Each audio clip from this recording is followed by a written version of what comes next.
Hello, everybody, and welcome to a no-nonsense taster of the Ultra episode.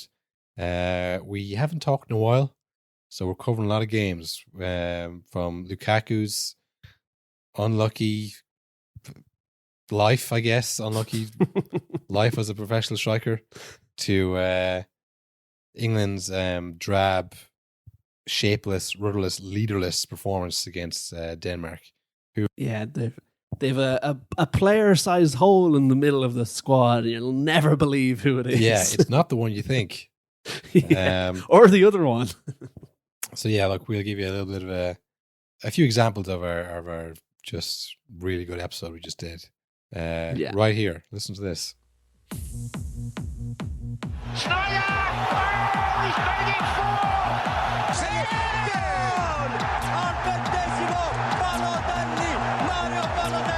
Coleman, a little dink into the middle. Oh, what about that? What about that? And their shot! Super strike! It is simply unbelievable. Turkey have won. Panenka! Oh, it's genius! It is going to Rome.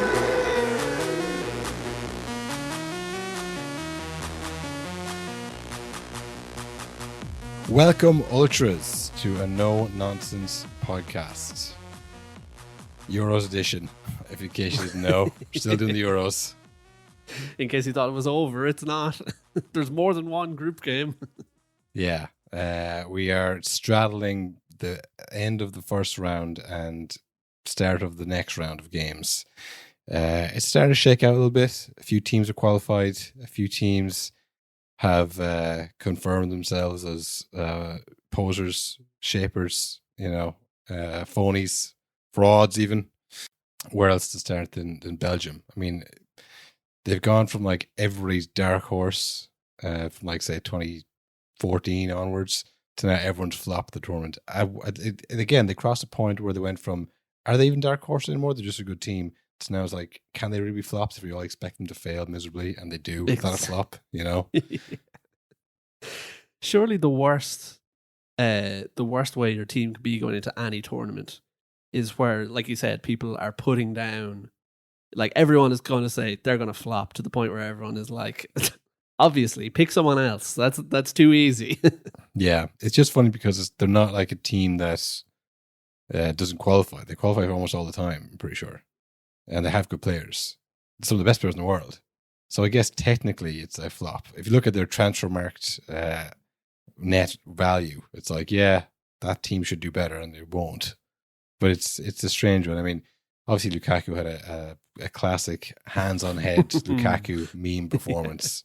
Yeah, looking longingly at the linesman after every missed chance. Yeah, I think it was at half time, and they went to Kevin Doyle and he said, listen, he scores our first one, he probably scores 3, but looking at this, I wouldn't say he's going to score any. And that's exactly what happened. Everyone knows, like, he mentally, he is a strange one, because he is really, really good. He's lost a bit of mobility over the years, but nevertheless, he can still score. And we saw it in the last Euros. He was doing holder play, he was playing well, Belgium were going well. And, it just shows he has it. But when the chances don't go his way, he's such a confidence player, He just is the hand on the head, though. He's a very dramatic man, Yeah. Like when I think the second goal he scored that was disallowed, which was the cricket monitor. When he scored that goal, I don't know who, it wasn't Doku gone off, but someone played the ball back to him. And when he scored then, was like, point at the man, being like, yeah, you're the best. This is what we talked about. And like trying to do the kind of, I'm a leader. Look, I'm leading the team. Meanwhile, De Bruyne's like getting the ball, saying, get back to center circle. We're drawing. We're going to get kicked out of the competition if we keep playing like this.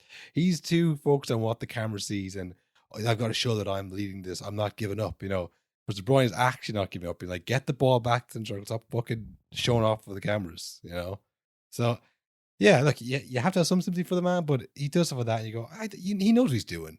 He's dying to do an interview in whatever language he wants, to say that I never gave up on this team, actually. It might look like I gave up. I didn't. Yeah. No, I didn't give up. And also, I didn't let my teammates give up.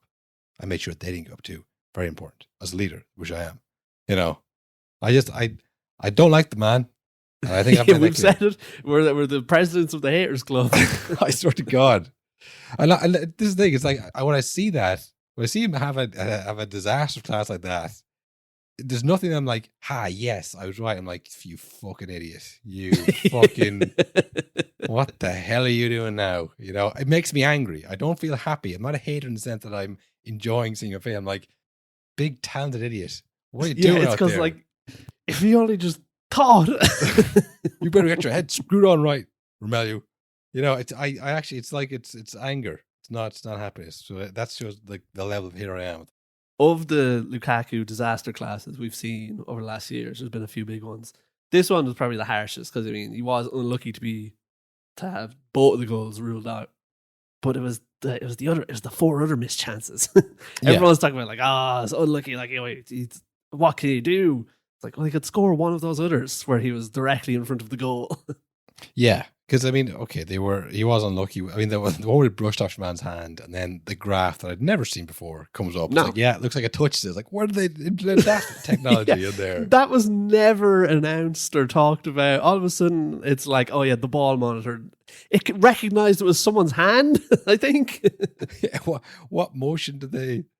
I don't know. I've never seen it before. So, in that sense, he was unlucky. But at the same stage, like, Slovakia weren't dominating them. You know what I mean? It wasn't like he got a couple of chances and then just unlucky to knock them off, to be ruled off side or whatever, or handball. He had so many chances. They were cutting through them. And he mentally, he doesn't have it when the chips are down at that. He whatever he's going through his head, he needs to get rid of it and just say, do what I know I can do and score against these lower sides, because there was chances, but look, fair play to Slovakia, they come out the one and win, huge for them. Yeah, but I mean, is that it for Belgium now? Did they draw the first game? Is that right? Or that was their first game? That was their first game. Yeah, that was the first game. And who they'll play next? I wonder. Romania tomorrow. Romania, who looked very good in their game. Well, it's just they're in the situation now, Belgium, where it's not straightforward. You know, now you have to beat Romania and whoever else, Ukraine. So it's like the worst thing is like they should beat them again on paper. It's like, well, you know, you're gonna mess up again, boys. You know, this is not what they like. You know. Yeah, well, like you said about Lukaku there, like again, it does sound like we're being harsh, but you'd never see a last minute winner from Lukaku. You know, you never see him grab a game and like save a game like that. It's always, he might score early, or, you know, he'll put the team 2-0 ahead or whatever. But yeah, I don't feel like he's the type of person to like grab these opportunities and like drag this team out of the group stage. Even though he's the country's top scorer, it's insane. But he wants to be seen as that player. Yeah. He wants to be seen as the leader, and I'm going to do this on my own kind of thing. It's like, just pass it to someone else, you know, if you can't finish. I don't know. It was one off. The first time happening in the World Cup was like, look, it happens in your career. Then it happened again in the Champions League final. Now it's happened again in this game. I was like this is on you. Like, you know, this is you just, you're well able to finish these chances. Like, say, all-time top goal scorer for them. It's not like you don't have the ability. But I don't know if you saw the Belgium released, or maybe he released clips of him in training for Belgium. No. Like just getting chances and hitting them wide, then like hitting them in. And I guess it's kind of like that Michael Jordan thing of like, I've failed all these times in my career, so I can succeed. So I know, like, don't believe everything you see on social media kind of a thing. You're like, look, I'm missing chances in training so I can score. So then when he goes to the match and misses all these chances of the game. I miss all the time. People just clip the chance that he missed. But look, he's been doing training the whole time. Didn't play anything. Why are we playing this guy? Yeah. But like, it's just, do you know, like, why you put that up on social media even? Again, I don't know if that's Belgium or that him, but I think it was him. But he can say, lads, don't put up my misses. If you're, you know, please, like, listen, don't do that. Don't put up my misses. But I think he's very concerned about what people think, what people say. So maybe he'll come back. Maybe he'll prove me wrong. Maybe this just be a blip in their victorious Euro 2024 run. I don't think so. I would doubt it. You get the it's funny because you do oftentimes a game into a tournament, you know, like Okay, I see who these team, like what team is not winning the Euros. Like you can tell 20 minutes into the first England game, you're like, nope, not happening.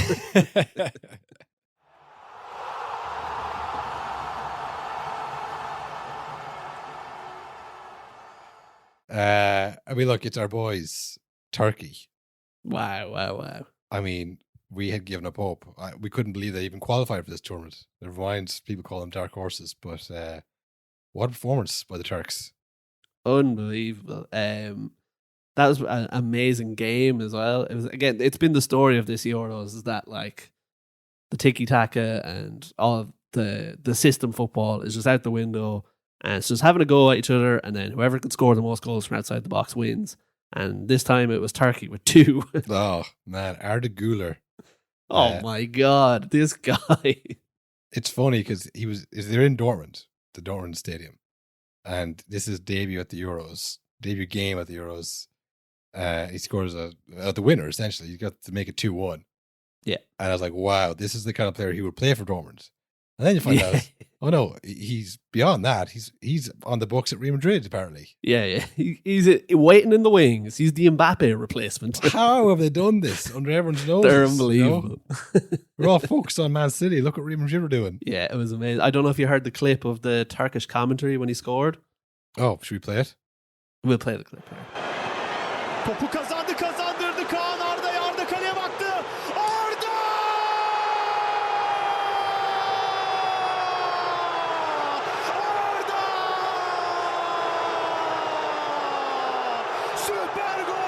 Süper gol! Arda Guler! Harika! I mean, this is what the Euro is all about. You know, and some of in the intro music, I have some of the few moments of Irish greatness of the Euros. The Wes Hewell had one where I think it's just like Roddy Whelan just shrieks and it's like, oh, you know. It's amazing because it's like local radio essentially. It's Yeah. Unbelievable. But yeah, no, we thought without Halil Akbanar, there's no way Turkey will make any waves this tournament. Because we saw it last Euros. He was gone and they were brutal. You know, they lost their talisman. But yeah, they have a very decent side. Was it one of our friends? Is he in Dusseldorf? Josh in Dusseldorf? I don't know. He's Frankfurt, maybe? Frankfurt? What's Josh's address there? Jimmy, bring up Josh's address. 6B. But he was in Germany. He lives in Germany. And all the Turkish fans were outside his window and he was sending us videos of it. And I was like, well, you know, that's what you get. There's people are just going to be, on the street level too. It's just going to be, yeah, you know, raucous atmosphere. But in the stadium, Jesus, they booed and whistled for the entire game. Yeah, they are raucous. They didn't get tired of it. They just kept booing, kept whistling.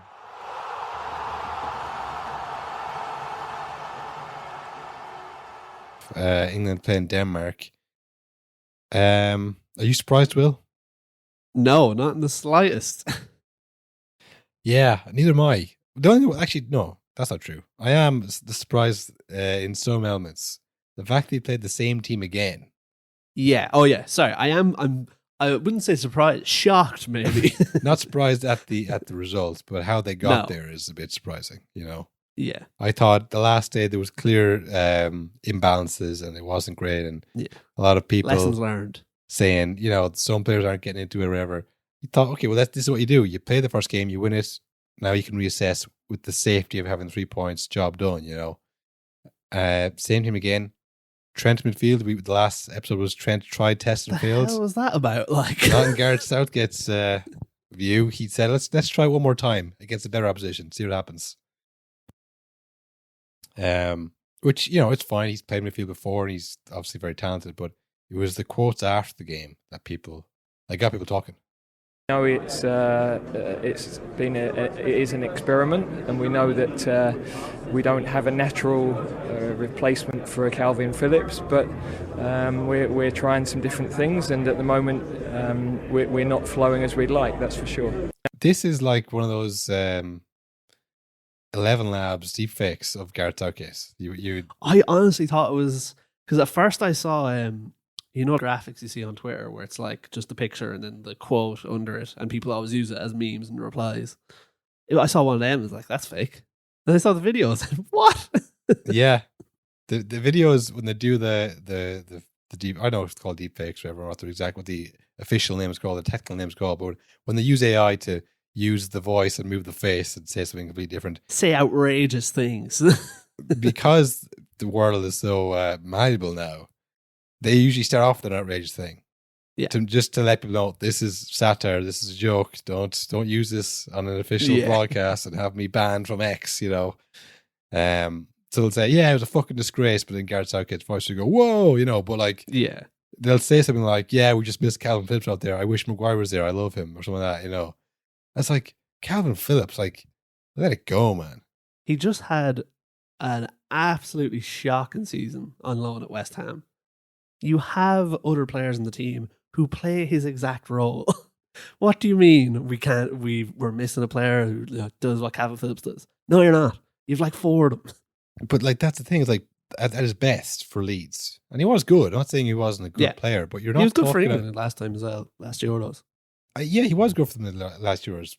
Genuinely, was that 3 years ago, 4 years ago? Do you know, like, and again, at his peak, it wasn't like, yeah, look, we struggled to replace Harry Kane.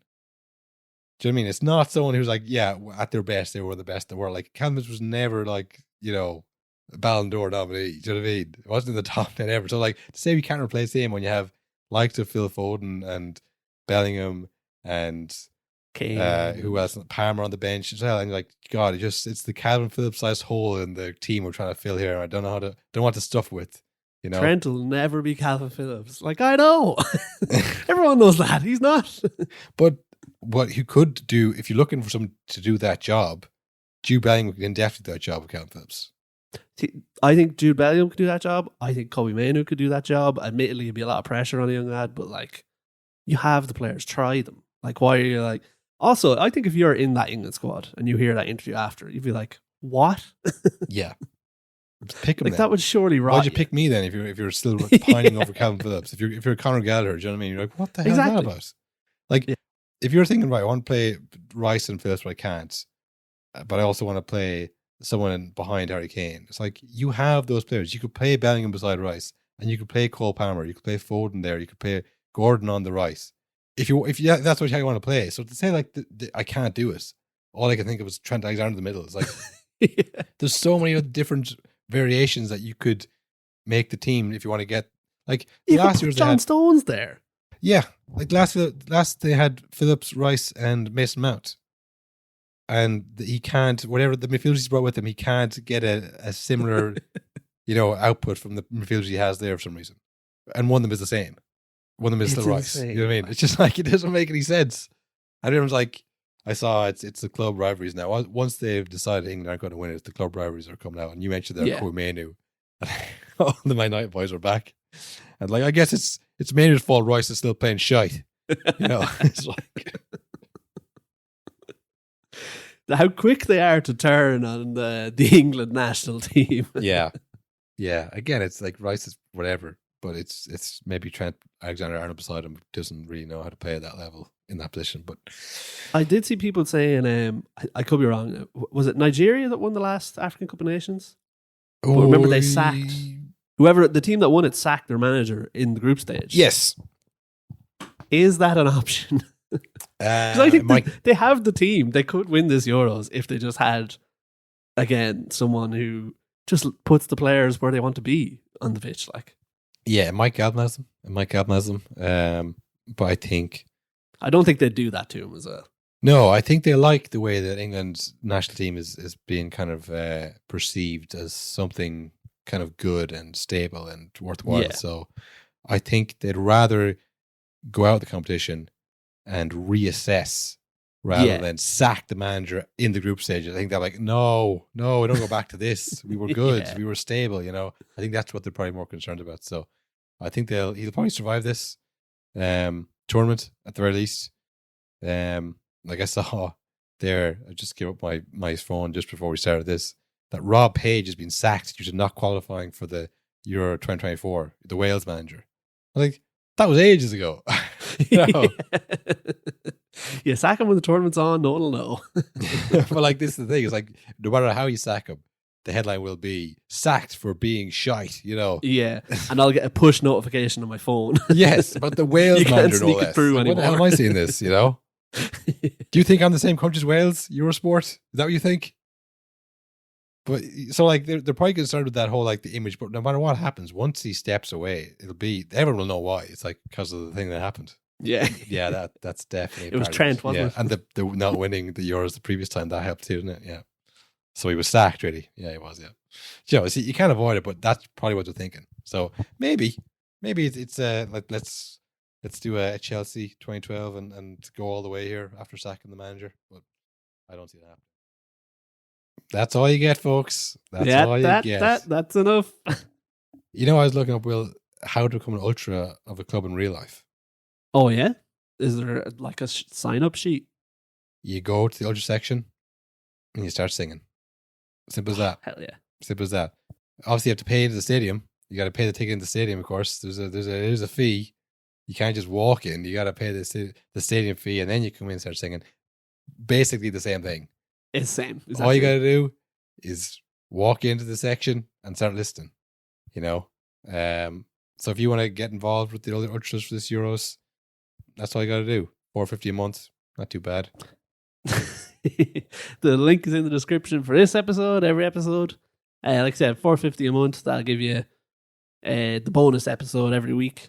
And we're doing a thing now where we're throwing up the regular episodes on the Patreon feed, which you can get on Spotify, which means you can get all of our podcasts in one handy little place. You don't have to be jumping from page to page or site to site. And when you do that, if you pay for the $4.50, you get access to all the backlog. So everything coming up to the Euros and before and from last year and all sorts. So yeah, money well spent, I'd say. You can finally leave your Deezer app for good if you join the Patreon. Yeah. Abandon Podchaser. Throw it away. Podtail no more. Put it right in the bin, you know. You just go straight on the Patreon, get it all there. It'd be so much handier. You don't have to. Who needs you? iHeartRadio. If someone wants to look at your phone and you're thinking, oh no, those embarrassing apps I have, you know, you don't have to hide it anymore. Just say, oh, Patreon, very cool. And you go, thanks. Yeah. I'm rich. You don't even need the Patreon app anymore. You can just have Spotify. You just sign up to Patreon. And then you can just like, oh, no, I don't subscribe to any podcasts. Yeah, it's going to be a handy little system. And we're going to be pumping out the episodes now as the tournament ramps up. We'll ramp up with it. Probably even more so, Will. We'll probably ramp up even more than the tournament will. Yeah, we're going to be 10 steps ahead of the Euros. We'll be predicting the games. I hope that the tournament can keep pace with us is what I'm worried about, you know. So yeah, look, more coming. We have another episode coming Monday or Tuesday this week, and then another bonus episode. Like I say, sign up now, and you get the whole thing in the one place. So yeah, thanks for listening, and we will see you next week. Yep, good luck.